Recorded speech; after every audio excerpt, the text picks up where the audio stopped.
noite a todos, graça e paz do Senhor Jesus, amém? Bom, começamos com um número menor hoje aqui, temos visitantes, né? Visitantes de longe, do seu amado, Ana Jaci, irmã da minha sogra, Diva, e o Amaro é o marido da Jaci. Então vieram de Uberlândia, estão aqui conosco nessa noite, conhecendo a igreja, vieram também para conhecer os irmãos, né? Então louvado seja Deus pela vida de vocês.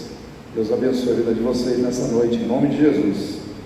Eu quero começar o nosso culto, né, falando que nós estamos na casa de Deus, né? O Senhor Jesus, mesmo quando Ele falou com os discípulos, quando Ele entrou ali e começou a corrigir muitos que estavam ali, vendendo coisas dentro da casa de Deus, Ele disse: a casa de meu Pai será chamada casa de oração para todos os povos. Isso foi dito pelo profeta Isaías, lá atrás. Jesus só lembrou do que foi dito pelo profeta, né, que a casa do Senhor é uma casa de oração, é uma casa de encontro, onde o adorador encontra aquele que é adorado, onde o homem se encontra com Deus pela fé.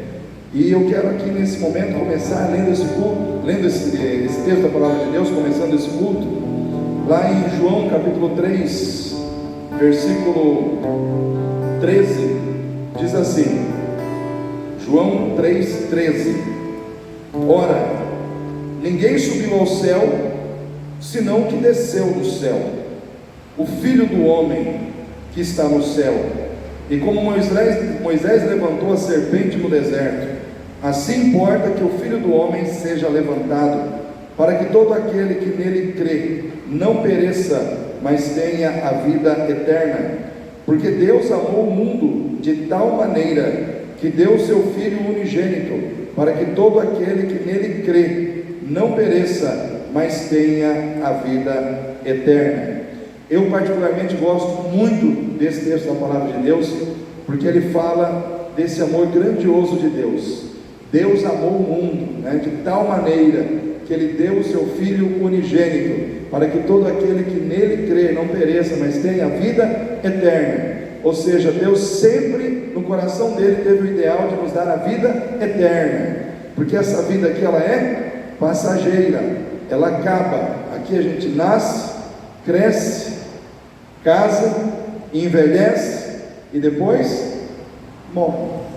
Então o nosso tempo aqui, por mais que a gente viva aí 80 anos, 90 anos, 100 anos, diz a palavra de Deus, quando chega um tempo da nossa velhice, é só canseira e enfado, porque quando a gente fica idoso demais, né, as forças do nosso corpo vão embora, e aí o que acontece? A gente fica perto de partir, né?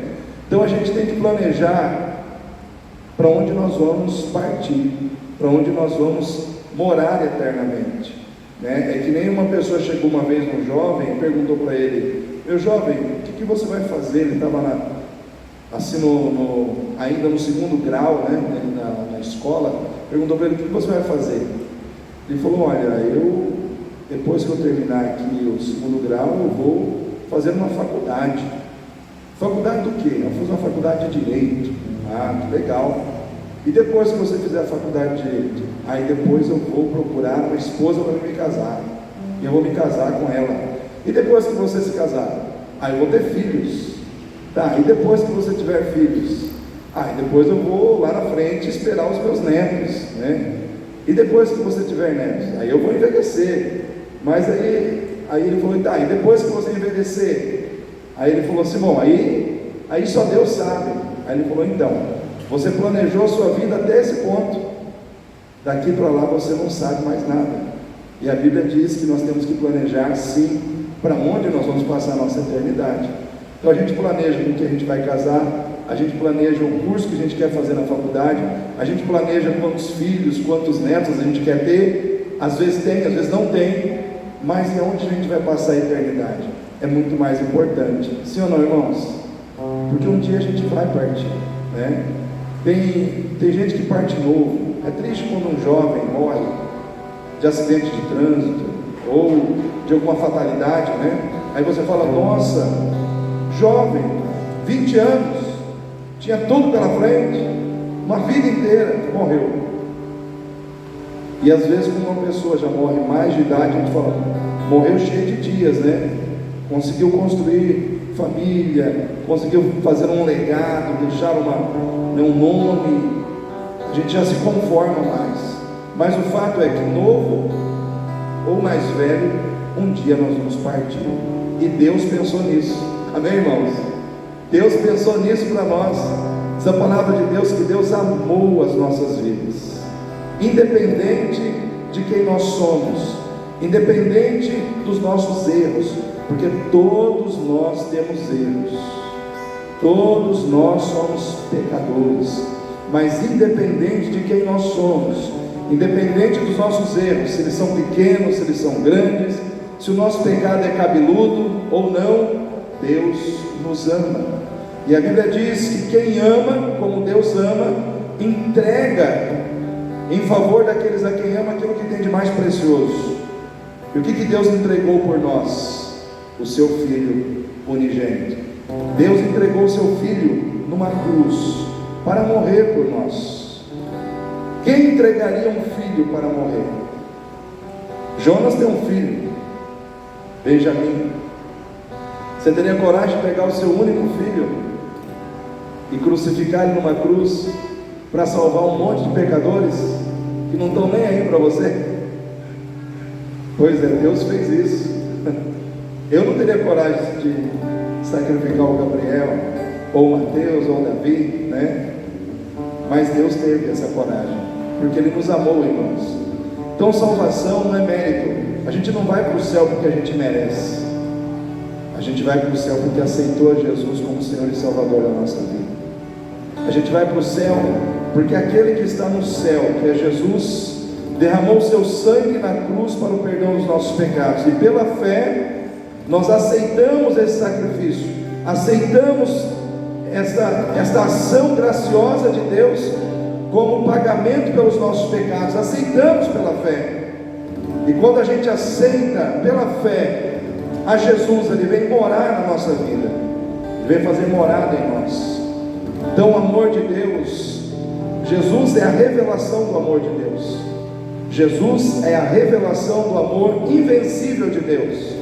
Porque Jesus, irmãos, como a revelação do amor de Deus, Ele foi confrontado com a injustiça, com a traição, com a violência, com os maltratos. Jesus foi confrontado com tudo isso. Ele foi maltratado, Ele foi injustiçado, Ele foi traído pelos seus próprios discípulos, mas Ele não deixou de amar essas pessoas apesar de tudo isso. Amém? O amor de Deus não foi vencido. Jesus não foi vencido. Não é porque Ele foi traído, não é porque Ele foi injustiçado que Ele diz: esses que me injustiçaram, esses que me traíram, eu não amo eles. Não, Ele continuou amando essas pessoas. O amor de Deus, Ele é invencível. O amor de Deus, Ele é sacrificial, porque Ele se sacrificou por nós, para nos dar a salvação, para nos dar a vida eterna. Então nós temos que começar esse culto pensando naquilo que é essencial. O que é essencial? Jesus na nossa vida, Jesus como Salvador da nossa vida. É como eu digo, se você passa a vida inteira numa igreja, mas não entrega a sua vida a Jesus, o seu tempo foi perdido. Todo o tempo que você ficou dentro da igreja foi perdido, porque você não entregou sua vida para Jesus. Nós temos que entregar a nossa vida para Jesus, porque é isso que vai garantir a nossa salvação, é isso que vai garantir o perdão dos nossos pecados. Entregar a nossa vida nas mãos do Senhor. Então eu quero começar esse culto declarando sobre a tua vida nessa noite salvação em Cristo. A Bíblia diz que Deus amou. A Bíblia diz que Jesus veio e morreu numa cruz para nos dar a salvação. Mas quem é que recebe a salvação? Aquele que crê. Por isso que a Bíblia diz: Deus amou o mundo de tal maneira que deu o seu Filho unigênito, para que todo aquele que nele crê, tem que crer, tem que crer. Se você não crê, a salvação não entra na sua vida. Mas se você crê, a salvação entra na sua vida. Então nós temos que ser o povo que crê para receber aquilo que Deus tem para nos entregar. Então nessa noite, coloque o seu coração nisso. Coloque o seu coração em Jesus. Eu quero convidar você a ficar de pé rapidinho para a gente orar.